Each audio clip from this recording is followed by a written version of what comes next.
దేవునికి స్తోత్రం. మీ అందరికీ నా హృదయపూర్వక వందనాలు తెలియజేస్తున్నాను. ఫిలిప్పీయులకు రాసిన పత్రిక 4 అధ్యాయం 6 వచనంలో దేనిని గురించి చింతింపకుడి, కానీ ప్రతి విషయములోనూ ప్రార్థన విజ్ఞాపనముల చేత కృతజ్ఞతాపూర్వకముగా మీ విన్నపములు దేవునికి తెలియజేయండి. దేవుని బిడ్డలారా, మన జీవితంలో అనేకమైనటువంటి పరిస్థితులను బట్టి ఒక్కొక్కసారి మనము చింత మన జీవితంలో కలిగి ఉంటాం. అయితే ప్రతి విషయంలో మనం ప్రార్థన ఎప్పుడైతే చేస్తామో, విజ్ఞాపనలు చేస్తామో, దేవునికి కృతజ్ఞతలు చెల్లిస్తామో, మీ విన్నపములు దేవునికి తెలియజేయడి అని చెప్పినటువంటి ఆ దేవునికి 3 విధాల విజ్ఞాపన, ప్రార్థన, కృతజ్ఞతాపూర్వకముగా దేవునికి మనము సమర్పించుకుంటున్నటువంటి మనవులు. నువ్వు చేసినందుకు నీకు వందనాలు, నువ్వు రక్షించినందుకు నీకు వందనాలు, నువ్వు కాపాడినందుకు నీకు వందనాలు, నువ్వు దీవించినందుకు నీకు వందనాలు, నన్ను విడిపించినందుకు నీకు వందనాలు, నన్ను తప్పించినందుకు నీకు వందనాలు, నన్ను శోధనలో నుంచి నన్ను కాపాడినందుకు నీకు వందనాలు. ఇలాగా మనము దేవుని దగ్గర చెప్పుకున్నట్లయితే మన విన్నపములు దేవునికి తెలియజేయుడి, మీ విన్నపములు దేవునికి తెలియజేయుడి.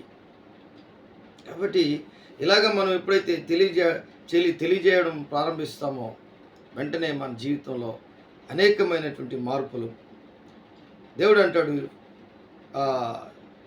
ఒక మంచి వాక్యము 7వ వచనంలో ఫిలిప్పీయులకు రాసిన పత్రిక 4:7లో, అప్పుడు సమస్త జ్ఞానమునకు మించిన దేవుని సమాధానము యేసుక్రీస్తు వలన మీ హృదయములకును మీ తలంపులకును కావలి ఉండును. ఇది చాలా ముఖ్యమైనటువంటి విషయం. 3 విషయాలు. ఒకటి ప్రార్థన, దేవునికి విజ్ఞాపన చేయడం, ప్రార్థన, విజ్ఞాపన, కృతజ్ఞతాస్తుతులు. మనం ఎప్పుడైతే ఆ విధంగా దేవునికి తెలియపరుస్తామో మన జీవితంలో జరిగే కార్యము అప్పుడే మొదలవుతుంది. సమస్త జ్ఞానమునకు మించిన దేవుని సమాధానము యేసుక్రీస్తు వలన మన హృదయాలకి, మన తలంపులకి, మన ఆలోచనలకి దేవుడు కావలి ఉంటాడు. ఎంత గొప్ప విషయం. ఈరోజు ఒకసారి మనం దావీదు జీవితంలో తనకున్నటువంటి కష్టాలన్నింటినీ ప్రార్థన ద్వారా, కృతజ్ఞత స్తుతుల ద్వారా, అలాగే విజ్ఞాపనల ద్వారా ఆయన అనేక పర్యాయములు దేవునికి మనవి చేసుకున్నాడు. మన జీవితంలో కూడా దేవుని దగ్గర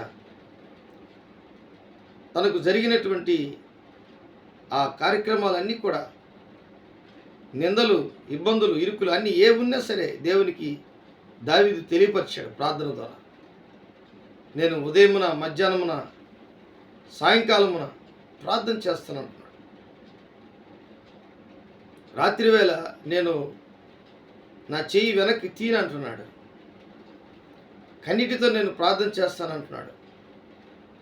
యేసుక్రీస్తు ప్రభుల వారైతే శిష్యులకి మీరు విసుగక ప్రార్థన చేయండి అంటే, మనము దేవుణ్ణి అడిగే విధానంలో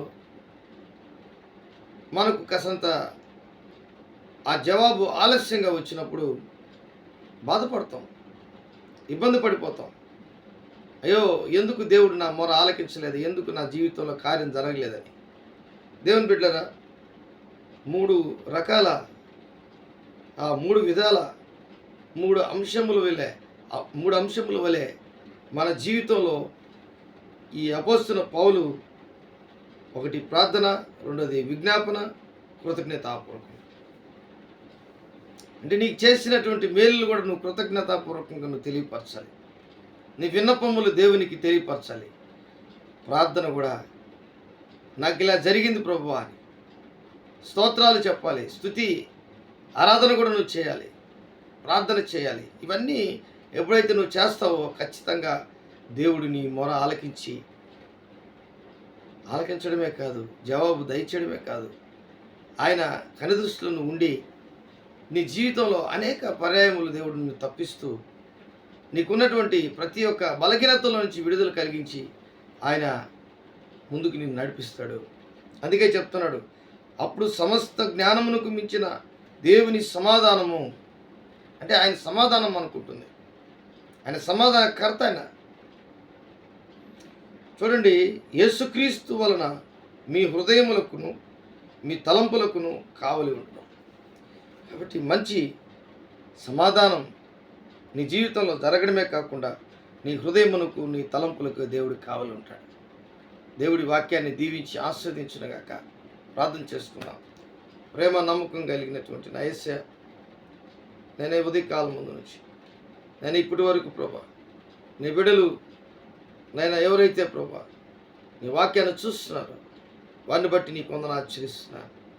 అవును తండ్రి, మా విన్నపములు, మా ప్రార్థన, మా కృతజ్ఞతాస్తులు నీ దగ్గరికి నేను జ్ఞాపకార్థముగా చేరులాగిన సహాయం చేయండి.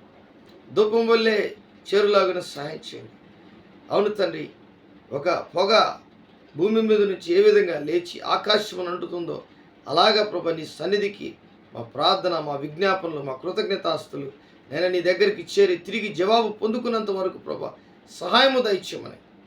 ఎవరైతే కష్టాల్లో ఇబ్బందుల్లో ఉన్నారో వారందరినీ ఇరుకుల్లో నుంచి, ఇబ్బందుల్లో నుంచి నాయన ప్రతి భయంకరమైనటువంటి పరిస్థితుల్లో నుంచి విడుదల చేసి సహాయం చేసి నీ కృపను చూపించమని నజరేయుడైన యేసు నామములో అడిగి వేడుకుంటున్నాను తండ్రి. ఆమేన్, ఆమేన్, ఆమేన్.